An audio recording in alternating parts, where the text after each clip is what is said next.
الرحیم respiratory physiology ہم نے سٹارٹ کر دی تھی، اور اس سے پہلے جو جتنے بھی ڈیمز کے اندر ریسپائریٹری فزیولوجی کے جتنے ٹاپکس لکھے تھے وہ سارے ہم نے ڈسکس کر دیے۔ اب ہم فرسٹ ایڈ کے اندر جو ٹاپک رہ گئے ہیں ہم انشاءاللہ ابھی اس کو کور کریں گے۔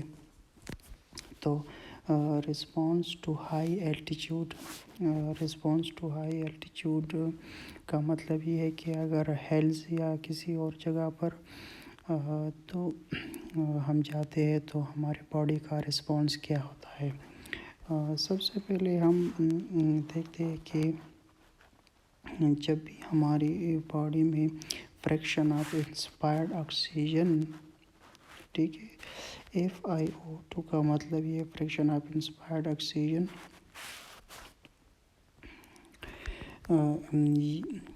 یہ کانسٹنٹ ہوتی ہے، اور پی بھی کم ہوتی ہے، جیسے مینس بیرومیٹرک یا ایٹماسفیرک پریشر یہ کم ہوتی ہے۔ تو کیا ہوتا ہے، decrease atmospheric pressure of oxygen کم ہوتا ہے، جس سے پارشل پریشر آف آکسیجن کم ہوتا ہے۔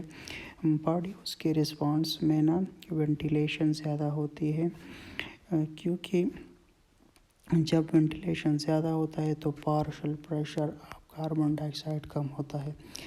Partial pressure of carbon dioxide میں جب ہم زیادہ وینٹیلیٹ کریں گے تو کاربن ڈائی آکسائڈ باہر نکلے گا، باہر نکلنے سے اس کا پارشل پریشر کم ہوگا اور ریسپائریٹری الکلوسس ہوگا، جس سے کیا ہوگا، جس سے الٹیچیوڈ سکنس ہوگی۔ الٹیچیوڈ سکنس سے ہیڈ ایک، نازیا، پیٹیگ، لائٹ ہیڈنس، سلیپ ڈسٹربنس، یہ چیزیں ہوگی۔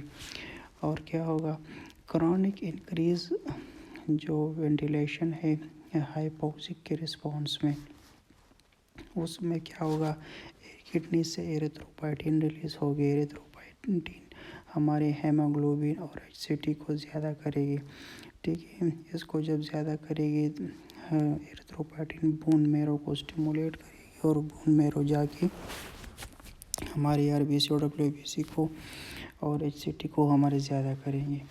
اب 1 2 3 یا 2 3 BPG جو آلریڈی ہم نے کہا تھا کہ یہ آکسی ہیموگلوبن ڈسوسیشن کرو کو رائٹ سائڈ پر لے جاتی ہے اور آکسیجن ریلیز کرتی ہے، اور 3 اور 4 پوزیشن پر یہ ٹویسٹ کرتی ہے، اور اس ٹویسٹ کی وجہ سے کیا ہوتا ہے، آکسیجن ریلیز کر دیتا ہے۔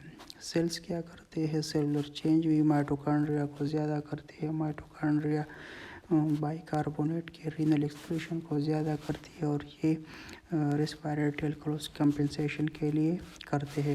اور میں نے پہلے بھی کہا تھا کہ اسیٹازولامائڈ جو ہے وہ کاربونک انہائیڈریز انہیبیٹر سے، اور اس سے بھی کی مدد سے بھی ہم ریسپائریٹری الکلوسس کو کمپنسیٹ کر سکتے ہیں۔